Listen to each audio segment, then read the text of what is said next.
शहराच्या सर्वांगीण विकासाबरोबर दररोज पाणी देण्याचा जनविकास क्रांती सेनेचा निर्धार। जनविकास क्रांती सेनेच्या आयोजित निर्धार मेळाव्यात सोलापूर शहराच्या सर्वांगीण विकासाबरोबरच दररोज पाणी देण्याचा निर्धार जनविकास क्रांती सेनेचे संस्थापक अध्यक्ष विष्णू कारंपुरी महाराज यांनी आपल्या अध्यक्षीय भाषणात केले। जनविकास क्रांती सेनेच्या वतीने 19 नोव्हेंबर 2025 रोजी निर्धार मेळावा संस्थापक अध्यक्ष विष्णू कारंपुरी महाराज यांच्या अध्यक्षतेखाली व advocate Santosh Navkar, advocate Sharad Patil, advocate Vikram Kasbe व डॉक्टर राजेश फडकुले यांच्या प्रमुख उपस्थितीत घेण्यात आला। प्रारंभी मान्यवरांचे व उपस्थित नागरिक बंधू भगिनींचे स्वागत प्राध्यापक श्रीशैल वाघमोडे सर यांनी केले। त्यानंतर उपस्थित मान्यवरांच्या हस्ते छत्रपती शिवाजी महाराज यांच्या मूर्तीचे पूजन करण्यात आले। निर्धार मेळाव्याचे प्रास्ताविक श्रीनिवास चिलवेरी यांनी केले। त्यानंतर उपस्थित सर्व मान्यवरांचे जनविकास क्रांती सेनेच्या वतीने शाल पुष्पगुच्छ देऊन सत्कार करण्यात आला। आपल्या अध्यक्षीय भाषणात विष्णू कारंपुरी महाराज पुढे म्हणाले की सोलापूरच्या विकासाबाबत आजपर्यंत कोणत्याही राजकीय पक्षांनी प्रयत्न केला नाही, त्यामुळे सोलापूरची अवस्था अत्यंत विकास शून्य झाली आहे। म्हणून जनविकास क्रांती सेनेच्या वतीने सोलापूर शहराच्या सर्वांगीण विकासाबरोबर दररोज पाणी पुरवठा करण्याचा निर्धार करण्यात येत आहे, अशी घोषणा संस्थापक अध्यक्ष यांनी केली आणि घेतलेला निर्धार यशस्वी करण्यासाठी सर्व सोलापूरकरांनी आशीर्वाद व सहकार्य करावे असे आवाहनही केले। सदर निर्धार मेळाव्यात advocate Santosh Navkar, advocate Sharad Patil, advocate Vikram Kasbe यांनी जनविकास क्रांती सेनेच्या कार्याला शुभेच्छा देऊन जनविकास क्रांती सेना ही सोलापूर शहर व जिल्ह्यात क्रांती घडविल्याशिवाय राहणार नाही असा विश्वास व्यक्त केला। या निर्धार मेळाव्यात वरील मान्यवरांसह जनविकास क्रांती सेनेचे उपाध्यक्ष ॲडव्होकेट मंगेश श्रीखंडे, सचिव ॲडव्होकेट मुनीनाथ कारंपुरी, खजिनदार विठ्ठल कुराडकर, सदस्य श्रीनिवास चिलवेरी, सदस्य रेखा अडकी, सदस्य प्रशांत येमूल, अंगद जाधव आदी मान्यवरांसह प्रसाद जगताप, स्वाती शिंदे, श्रीनिवास बोगा, गुरुनाथ कोळी, अरुण सिडगिद्दी, पप्पू शेख, सोहेल शेख, सिद्धाराम दुलंगे, राधिका मिठ्ठा, सविता दासरी, पद्मा मॅकल, पद्मा गुंडला यांच्यासह नागरिक बंधू भगिनी मोठ्या संख्येने उपस्थित होते। कार्यक्रमाचे सूत्रसंचालन व आभार प्रदर्शन प्राध्यापक श्रीशैल वाघमोडे सर यांनी केले। यांना मी आता ओळखत नाही, मी गेल्या 35 ते 40 वर्षांपासून त्यांची वाटचाल पाहिलेली आहे।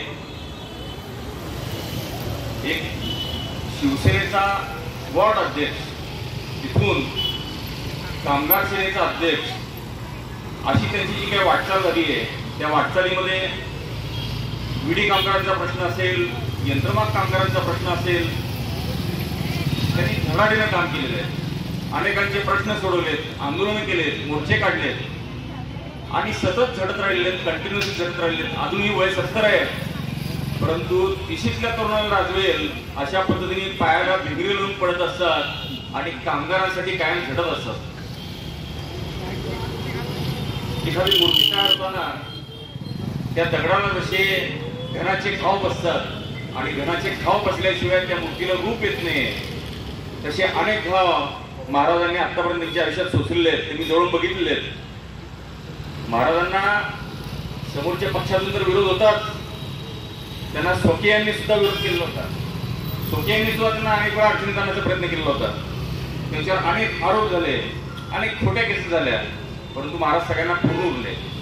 शेवटी सत्याचा विजय होत असतो हे त्यांनी दाखवून दिलं आणि जसं दगडाचे खांब म्हणून चांगली सुंदर मूर्ती तयार होते, तसे विश्वनाथ महाराज आता केलो। 177 झोपडपट्ट्यामध्ये मी दौरा केला, अत्यंत भयानक परिस्थिती आहे। आमदार येतो इलेक्शनासाठी, नगरसेवक येतो, मोदी साहेब येतात, इकडनं दुसरे पक्षाचे येतात आणि मोदी साहेब ज्या ज्या ठिकाणी जातात ते त्याच गावचा म्हणतात, येतात खाल्लो म्हणते। मग आमचा विकास का झाला नाही? म्हणजे या सर्व कोणाला विकास आपल्याला विकासामध्ये दोष न देता आपण बघितलं सोलापूर शहरामध्ये 10 वर्ष झालं भारतीय जनता पक्षाचं महानगरपालिका सत्ता आहे। 2 आमदार भांडण्यामध्ये तर चाललेले आहेत, तर विजयकुमार देशमुख आला आणि सुभाष देशमुख आहे। या दोन्ही भांडणामध्ये सोलापूरचा विकासच झाला नाही आणि विकासाचा काय मुद्दा घेऊन गेला याचं पटत नाही आणि तिथं याचं पटलं याचं जमत नाही। अशा प्रकारे सोलापूरचा विकास खुंटलेला आहे। हाताला काम नाही, बेरोजगारांना काम नाही, अशा परिस्थितीत जो बुडणारा उद्योग आहे, बीडी उद्योग, यंत्रमाग उद्योग वाचवण्याचा आटोकाट प्रयत्न मी शिवसेना प्रमुखांच्या माध्यमातून केला. म्हणून लोकांना मी आवाहन केलं, तुम्ही कोणाला दोष देऊ नका, की आपला विकास, आपलं काम आपण स्वतः करूया, या उद्देशाने जनविकास क्रांती सेना पक्ष स्थापन केलं. या क्रांतिकारी सोलापूर शहरामध्ये ही चळवळ कामगारांची होती, इतकी मोठी कामगार चळवळ ही महाराष्ट्रामध्ये ज्याचं नाव लौकिक आहे, अशी कामगार चळवळीतून त्यांना गोरगरिबांचे कष्टकऱ्यांचे प्रश्न समजले आणि या प्रश्नावर आपण काम केलं पाहिजे म्हणून त्यांनी जो निर्धार केला, त्या निर्धाराच्या वेळेस त्यांना या सोलापूरच्या क्रांतिकारी शहरामध्ये सगळ्यात महत्त्वाचं ही आपली सोलापूर भूमी जी आहे ही क्रांतिकारिकांची भूमी आहे. ज्या क्रांतिकारिकांनी आपल्या जीवाचं बलिदान दिलं अशी 4 हुतात्म्यांची नगरी आहे आणि या 4 हुतात्म्यांच्या नगरीमधलं जे बलिदान आहे त्या बलिदानाचं, त्यागाचं प्रतीक हा या ध्वजाच्या माध्यमातून आपल्याला बघायला मिळतोय. जो ध्वज आपण आपल्या शहरावरील अंगावर घातलेला आहे आणि हा इथं डोळ्याने फरकतोय, त्या ध्वजाचं वैशिष्ट्य असं आहे की भगवा कलर हा त्यागाचं प्रतीक आहे. जे या 4 हुतात्म्यांनी जे बलिदान, त्याग, मला जनविकास क्रांती सेना या पक्षाचा आम्हाला निर्धार मेळावा आयोजित करायचा आहे. खरं तर आम्ही राजकारणातली माणसं नाही, परंतु आम्हाला शुभेच्छा देण्याचा नक्कीच हक्क आहे आणि महाराजांना शुभेच्छा देण्यासाठी आज आम्ही कुठल्याही राजकारणात नसताना केवळ महाराजांच्या प्रेमापोटी इथं हजर झालेलो आहोत असं म्हटलं तरी हरकत नाही. महाराजांच्या नावात विष्णू आहे आणि त्यांनी सुदर्शन चक्र, विष्णूचं जसं म्हणतात तसं विकासाचं सुदर्शन चक्र अन्याय अत्याचाराच्या विरोधात उभा राहण्यासाठी, गोरगरिबांचे प्रश्न मांडण्यासाठी, सर्वसामान्य माणसांचे प्रश्न मांडून ज्या उपक्रमाबद्दलही मला त्यांचा अभिमान आहे. मी व्यक्तिगत लेवलला त्यांचा अभिनंदन करतो, त्यांच्या या पक्षाला शुभचिंतन करतो आणि आपण जे समर्थक या ठिकाणी त्यांचे उपस्थित आहात त्यांचा, तुमचा आशीर्वाद महाराजांवर राहू दे अशी आई भवानीसाठी प्रार्थना करतो.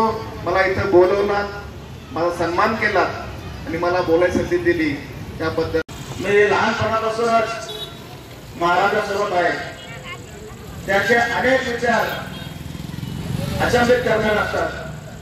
काही अनेकदा काही तर नवीन करायला पाहिजे, नवीन करून दाखवूया म्हणजे त्यांनी गप्प बसत नाही, काय तर करायचं त्यांचा सारखा प्रयत्न असतो. त्याचाच भाग म्हणून आता महाराजांचा विषय म्हणजे